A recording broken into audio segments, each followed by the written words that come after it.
Hello बच्चों, कैसे हैं? मैं आपका धर्म सर भगवती न्यू क्लासेस में आपका स्वागत है। हेलो बच्चों, कैसे हैं आप? मैं आपका धर्म सर भगवती न्यू क्लासेस में आपका स्वागत है। और बच्चों, आज हम क्लास 9 चैप्टर 2 एक्सरसाइज 2.4 के क्वेश्चन को करेंगे। इससे पहले आपने हमारा वीडियो देखा होगा जिसमें हमने इससे पहले के क्वेश्चन और एग्जाम्पल को हमने कर लिया है। और अब हम यहाँ पर अपने क्वेश्चंस को करने वाले हैं और शुरू करते हैं। तो बच्चों, जैसे आपके देख पा रहे हैं, क्वेश्चन में है क्लास 9 चैप्टर आपका 2 है। ठीक है, तो बच्चों आज हम क्वेश्चन नंबर पहले फर्स्ट को करेंगे। बताइए कि निम्नलिखित बहुपदों में से किस बहुपद का एक गुणनखंड x+1 है। यहाँ पर आपका जो गुणनखंड है x+1 है और हमें ये पता करना है कि x+1 हमारा इस बहुपद का गुणनखंड है या नहीं है।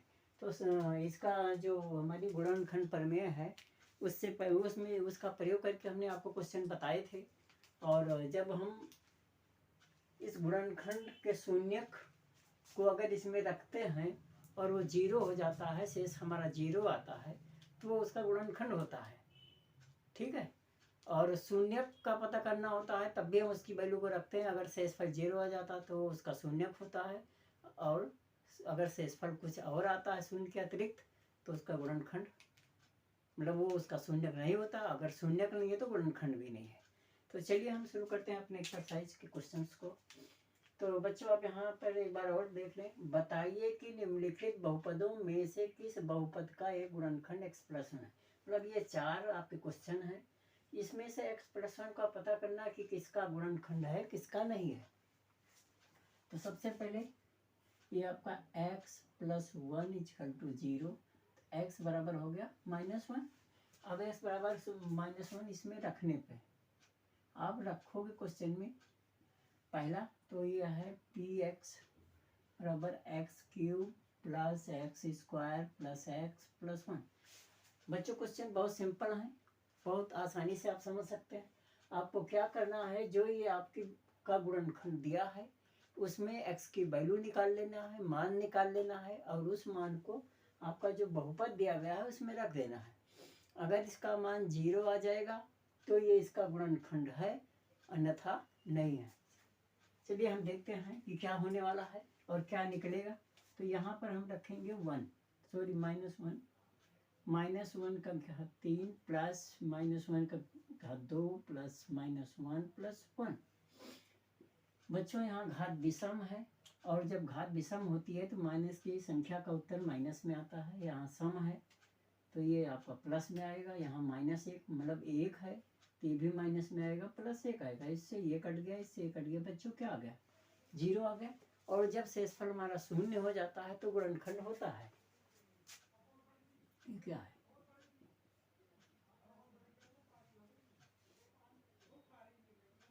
इस प्रकार x+1 बहुपद का गुणनखंड है।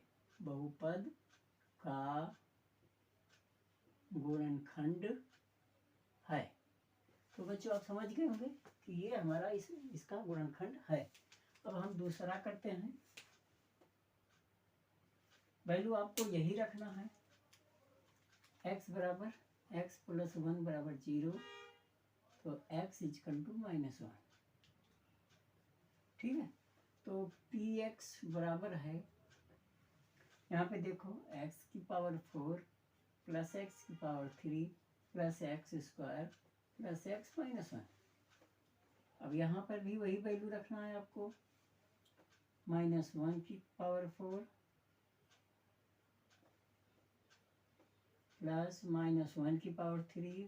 -1⁴ + -1⁴ और ये 4 बार है तो 1 का 4 बार गुणा करोगे 1 ही आएगा। 1 × 1 × 1 × 1, लेकिन माइनस यहाँ है, पावर सम है तो प्लस में आएगा, यहाँ विषम है तो माइनस में आएगा। सम आपको ये ध्यान रखना है कि कोई भी संख्या जैसे -1 है, 2 है, 3 है, कुछ भी पावर, ये देख लो 2 है और ये पावर 3 है, ये सम है, ये विषम है, तो ये आप सम में एक प्लस में आएगा और विषम में माइनस में एक आएगा। इस चीज़ को ध्यान रखना है आपको। और इससे ये कट गया, इससे ये कट गया, ये बराबर एक हो गया, यहाँ शेषफल आ गया। अतः x+1 बहुपद का गुणनखंड नहीं है।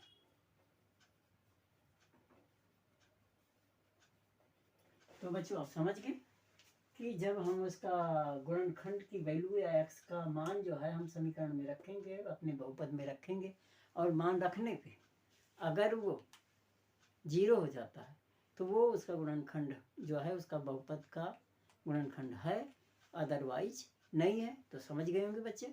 तो हमें क्या करना है, पहले x का या y है तो y का, z है तो z की वैल्यू या जो मान है गुणनखंड का शून्यक निकालेंगे और उस शून्यक को बहुपद में रख देंगे, और बहुपद में रखने के बाद अगर हमारा मान 0 आ जाता है तो वह उसका गुणनखंड हो जाता है। तो यहाँ पे देखें शेष 0 आया, गुणन शेषफल बहुपद का गुणनखंड है।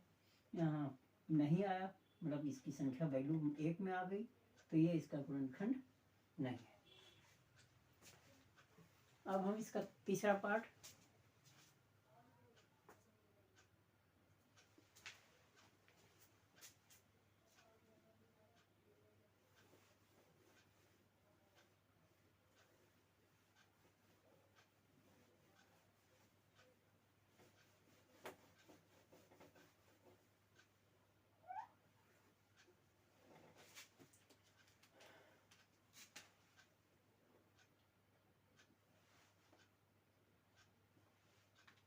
चलिए अब देखते हैं। हमारा तीसरा है x की पावर 4 प्लस 3x की power 3 plus 3x² plus x plus 1। अब यहाँ पर -1 रखेंगे, -1 का 4 प्लस 3 इंटू -1 की पावर 3 प्लस 3 इंटू -1 का 2 प्लस -1, मतलब जहाँ जहाँ आपका x है बच्चों वहाँ पर x की वैल्यू रख देंगे। और ये आपका हो गया +1, और ये 3 ये माइनस में आएगा, ये प्लस में आएगा, ये प्लस माइनस यहाँ माइनस हो जाएगा, ये 1 वैसे काट भी सकते हो। और ये हो गया 1 - 3 + 3, ये भी कट गया, और ये बराबर 1, और ये आपका शेषफल। अतः x+1 गुणनखंड नहीं है। बस ठीक। अब अगला क्वेश्चन वही, x+1 = 0, तो x = -1, px = x का क्यूब माइनस x का स्क्वायर -2 + √2x + √2। अच्छा, माइनस रखो वैल्यू, -1 का क्यूब -1 का स्क्वायर 2 + √2, यहाँ -1 + √2, ये -1 आ गया।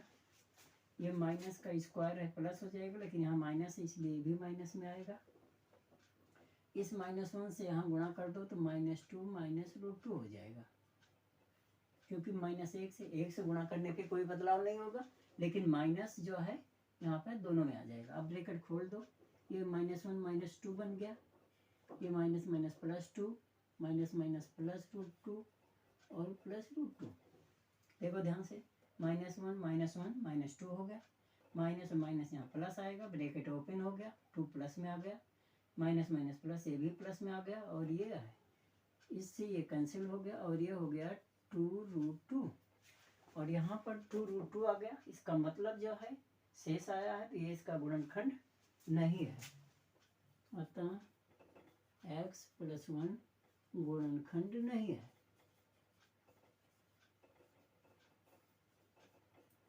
तो बच्चों समझ गए क्वेश्चन। इस क्वेश्चन में हमने क्या किया, सबसे पहले हमने गुणनखंड का शून्यक निकाला। क्या करते हैं, सबसे पहले गुणनखंड का शून्यक निकालते हैं, जैसे हमने यहाँ पे निकाला। गुणनखंड का शून्यक निकालने के बाद चाहे एक गुणनखंड है, चाहे 2 गुणनखंड है, चाहे 3 गुणनखंड है, क्यूबिक में 3 गुणनखंड होगा, क्वाड्रेटिक बहुपद द्विघात में 2 गुणनखंड होगा, तो 2 शून्यक होगा, त्रिघात में 3 गुणनखंड होगा, 3 शून्यक होगा, और सिंगल लाइनियर में 1 गुणनखंड होगा और 1 शून्यक होगा। और उसकी वैल्यू हम जब रख देंगे शून्यक की, अगर शेष 0 आ जाएगा तो उसका गुणनखंड है, अदरवाइज नहीं है। तो अब मिटाते हैं, क्वेश्चन नंबर अगला करेंगे।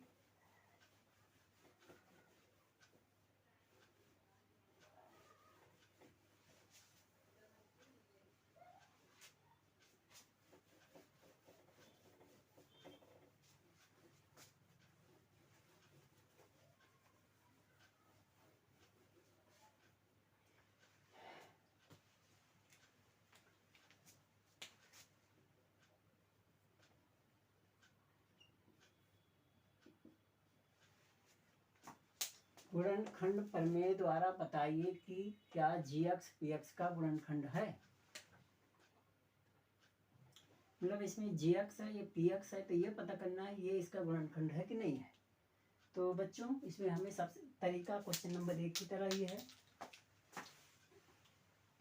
उसी विधि का फॉलो करना है। और कैसे करेंगे, ये देखिए, यहाँ GX बराबर है x प्लस 1। यहाँ आपने देखा ये GX है, GX x प्लस 1 है, और ये PX है, PX इक्वल टू 2x का cube plus x square minus 2x minus 1। बच्चों हम इसमें वही तरीका अपनाएंगे, उसी फार्मूले का प्रयोग करेंगे जो हमने क्वेश्चन 1 में किया था। यहाँ ये 0 है, x बराबर हो जाएगा माइनस 1। अब यहाँ माइनस 1 रख दो, 2 माइनस 1 की घात 3 प्लस माइनस 1 की घात 2 माइनस 1, 2 गुणे माइनस 1 प्लस ये आपका प्लस में आ जाएगा, माइनस माइनस प्लस में हो जाएगा, minus 1 minus 2 plus 1 plus 2 minus 1, इससे ये कट गया, इससे ये कट गया। तो बच्चों सॉल्व करने पर इसमें पावर का ध्यान रखना आपको कि अगर पावर विषम है तो माइनस में आएगा, पावर सम है तो प्लस में आएगा, उसके साथ उसका जो कोएफिशिएंट है उसको उससे गुणा कर लेगा। 0 आ गया। इस प्रकार अतः GX PX का गुणनखंड है।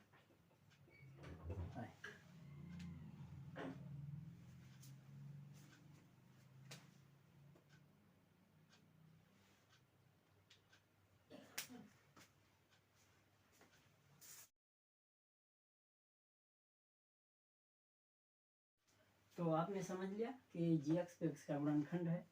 अब हम दूसरा लेंगे, यहाँ पे GX बराबर है x plus 2 equal to 0, x बराबर हो गया माइनस 2, PX बराबर है x 3x square plus 3x plus 1।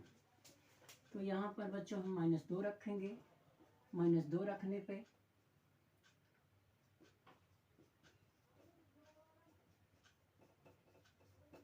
ठीक, तो ये माइनस 2 का 3 बार होगा, 2 गुणे 2 गुणे 2 गुणे 2, इस तरह से माइनस 2 गुणे माइनस 2 गुणे माइनस 2 बराबर 8। तो ये हो गया माइनस 8, 2 का 2 बार 4, तो 3 गुणे 4, 3 गुना 6 plus 1, minus 8 plus 12 minus 6 plus 1, 8 और 6 प्लस को एक साथ कर लो, माइनस को एक साथ जोड़ लो, और ये हो गया माइनस 14 प्लस 13 और बराबर हो गया माइनस 1, और यहाँ माइनस 1 आ गया, यहाँ माइनस ये 0 आ गया था। अतः GX PX का गुणनखंड नहीं है। समझ गए बच्चों। अब हम तीसरा करेंगे पार्ट।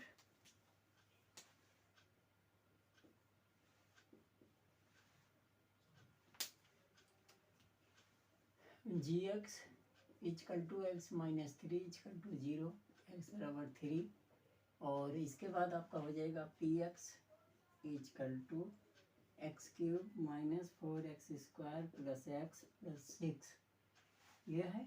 अब ये वैल्यू आप रख दो, माइनस यहाँ 3 रखोगे, 3 की घात 3, 3 की घात 2, 3 प्लस 6, ये हो गया 27, 3 3 9 36 प्लस 9, और ये हो गया 27 और 9 36 माइनस 36, और ये कितना हो गया 0 0 हो गया। अतः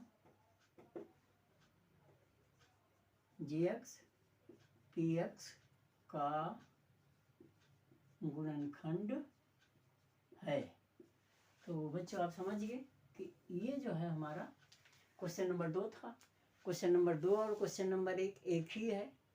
फर्क क्या है कि इसमें थोड़ा सा बदलाव किया गया, उसमें एक ही शून्यक को बार बार रखना है। इसमें तीनों क्वेश्चन में, तीनों पार्ट में अलग अलग शून्यक हैं, और अलग अलग शून्यक को हमने रखने पे देखा कि कौन किसका शून्यक है, कौन किसका शून्यक नहीं है।